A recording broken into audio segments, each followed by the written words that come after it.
Bismillahirrahmanirrahim. In this lecture, we will discuss the spinal cord, and it's again a part of physical medicine and rehabilitation module. This is the disclosure. Pictures included in this lecture are not the property of myself and were obtained from Google Images search, referenced on the slide. The material is being used for education purpose only, and M. Khan does not claim ownership and rights to this material and will not be printed out or copied in the handouts. This is the introduction. So, spinal cord injury is again another significant cause of disability, and it's common in younger age. So, in previously we have talked about the Parkinson's disease, and it's a part of common neurological disorders. Spinal cord injury is one of them. These are the objectives. So by the end of this lecture, fourth year MBBS students will be able to discuss spinal cord injury, describe the pathology and types of spinal cord injury, and explain the rehabilitation process of spinal cord injury.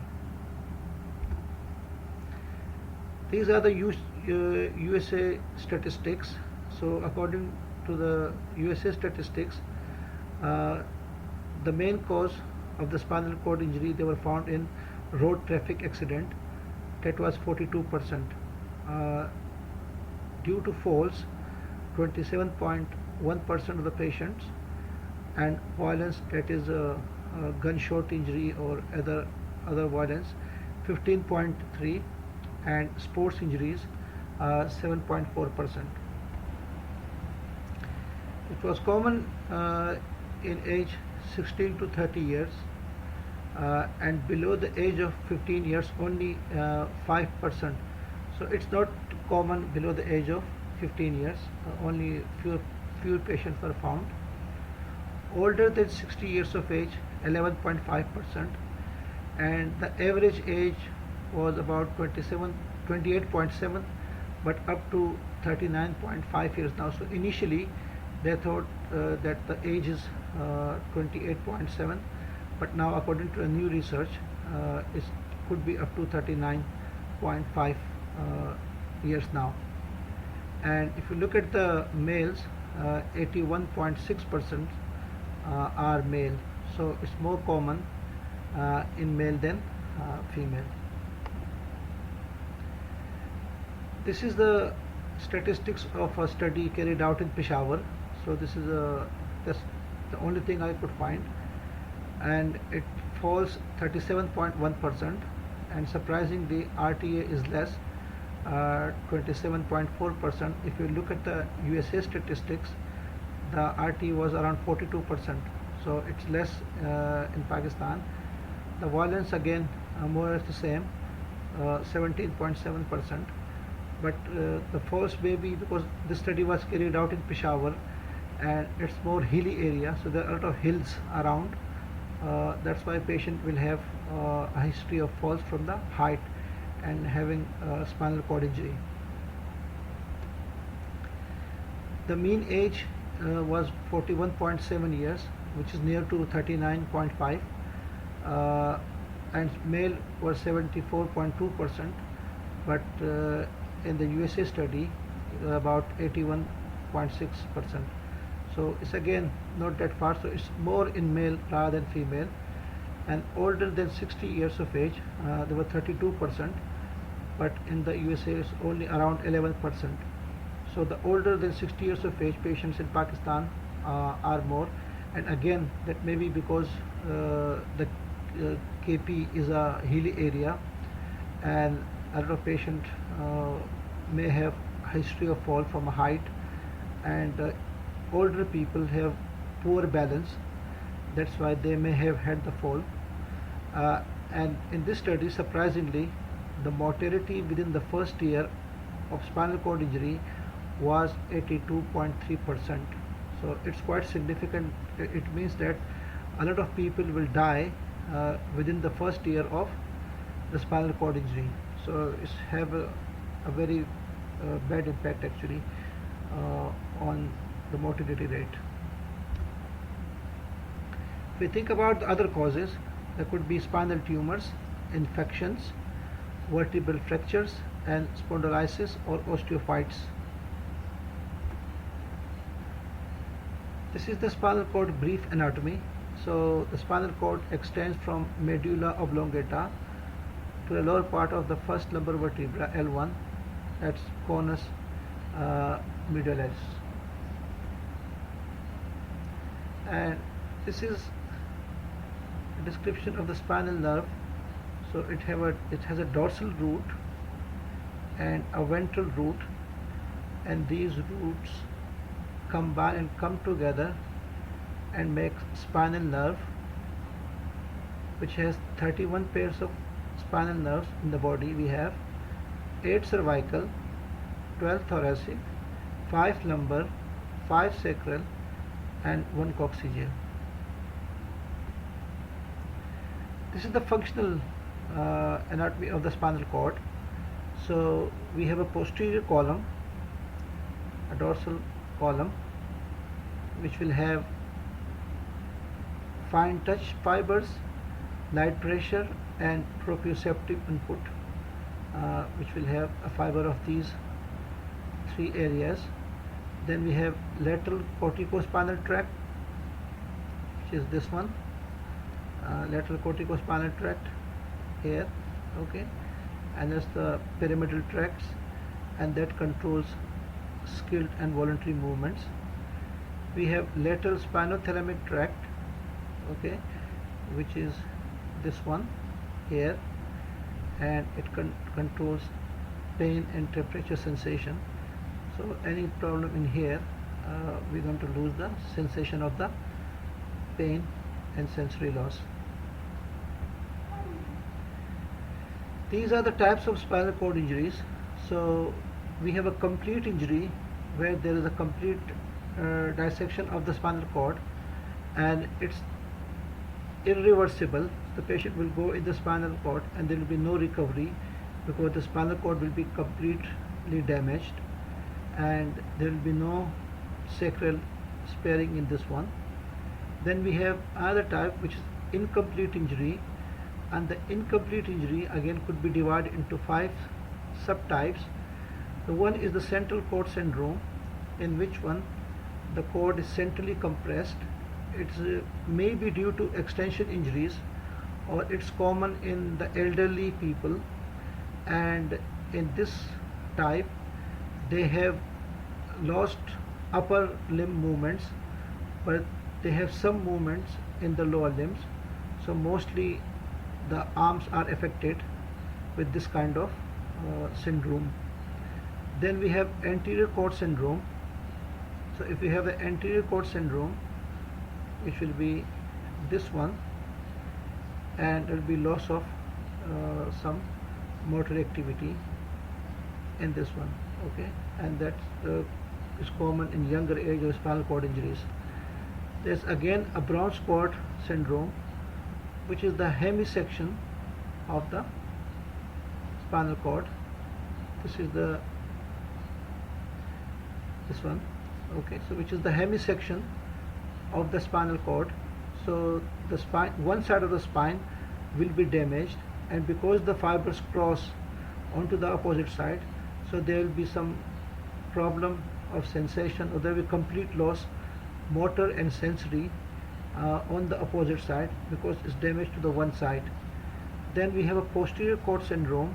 So if anything wrong with the posterior cord, which will be, this is the anterior and this is the posterior actually. So if anything wrong in this one, so the patient, if you go to the previous slide, the patient with posterior column, the patient will lose fine touch, light pressure, and proprioceptive problem in this time, okay. And cauda equina syndrome is actually a lower lumbar spine, or S1 and S2, that controls the bowel and bladder movements.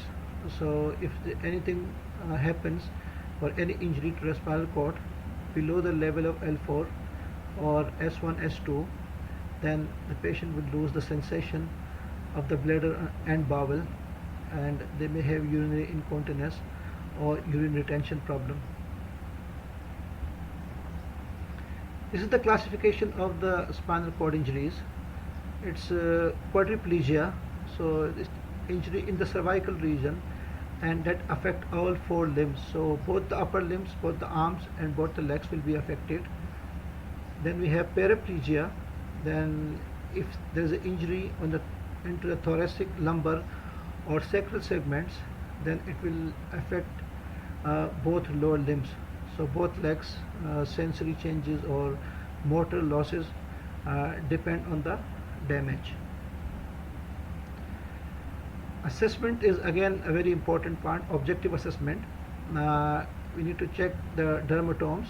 It's an area of the skin innervated by sensory axons, and these are the areas which have been innervated by different nerve roots.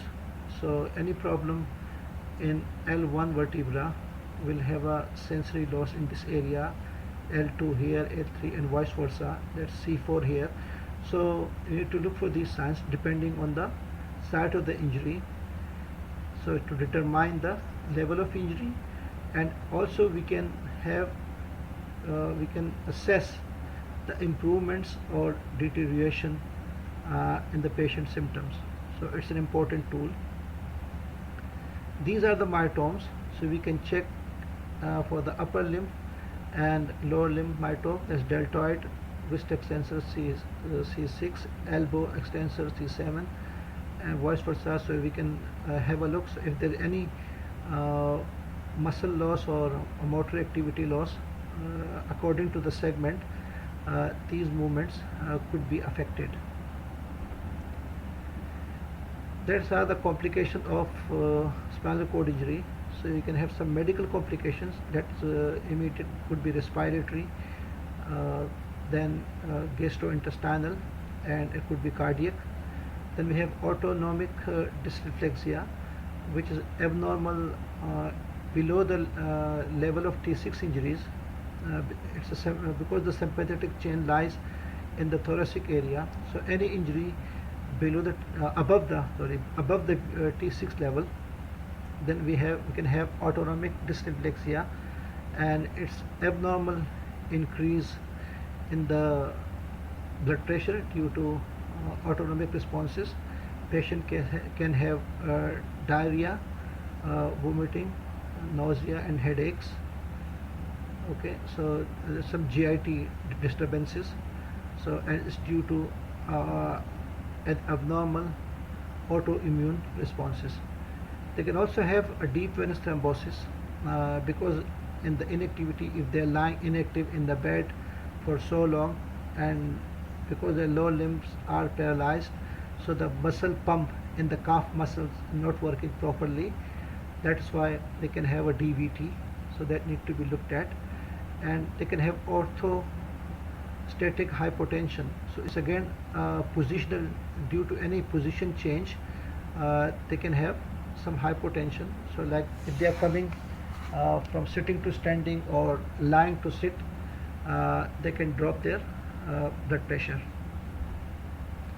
Pressure ulcers is again the other common complication. So they can have a sacral source or some source in their heel, any pressure area. If they are lying down in the bed, they can develop pressure source, spasticity in the muscles, and again if they are immobile, they can have joint contractures and bladder and bowel dysfunction below the level of the injury.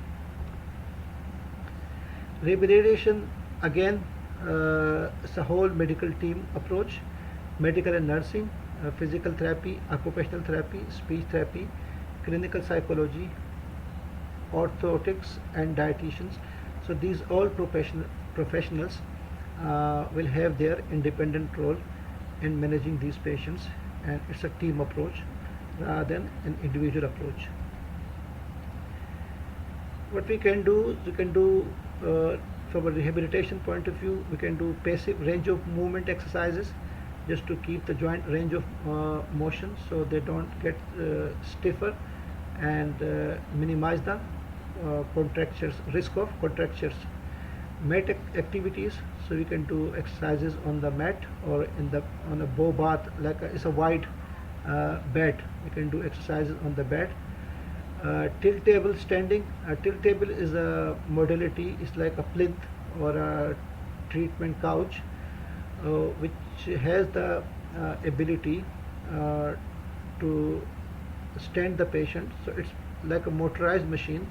So we lie the patient on the couch, and we can actually tilt the patient from the head. So the head will come up gradually. So we increase it up to 25 degrees, then 30, and gradually we aim for 90 degree and complete standing of the patient. So with this tilting table, we can it's a modality to help the patient standing initially, and they can put some weight on their legs. Sitting balance exercises, because the sitting balance will be lost due to the spinal cord injury. So we do exercises to improve their balance in sitting, and standing as tolerated. So we can do standing with assistance of 2 or 3 people. Uh, so if they can just put some weight on their legs, and wheelchair propulsion, because some patient with a paraplegia or a spinal cord injury, they will have good arm function. So we need to train them how can they propel their wheelchair. And sometimes we do a lot of upper limb strengthening exercises because their lower limbs are damaged. So we make their upper limb stronger, so they can just compensate with their arms and do activity with their arms as needed. Strengthening exercises depending on the strength of the muscle. After the muscle testing, we can do some strengthening exercises of the different region. Functional training again, like washing, dressing, grooming, and again family education is very important, uh, because the family need to be educated about the proper positioning of the patient, and because the positioning will be required for the bed source. So we will do that in the rehab setting, but then the family need to be educated about all the patient exercise program at home, and then they should be given a home exercise program. Deep breathing exercises, just to make sure they don't get any chest infections and they keep their lungs clear. Positioning, because the positioning with the positioning we could avoid the bed source or the pressure source. So they be changing the position every 2 hours, and we don't encourage to leave the patient in one position. So they will get sacral source or some source under the scapula, or on the heels, any pressure area, or we can give them some special mattresses just for the pressure sore care, available in the market. And also use of technologies. So if you want to stand a patient, we can give them some ankle foot orthosis. That's the support for the foot and knee. It's a caliper and they can stand on it. And also a technology, maybe a wheelchair. We can give them a wheelchair for them to manage if they are going to be in the wheelchair for a long time, or they don't make any recovery in the rehabilitation process. So they may need to be in a wheelchair, and they need to be trained how to operate the wheelchair. These are the references. So it's again Daily SARS Physical Medicine and Rehabilitation, chapter 27, page 665 to 716. And this another article I could find. That's the study was carried out in Paraplegic Center, Peshawar, and some images were taken from Google search. Okay, thank you very much.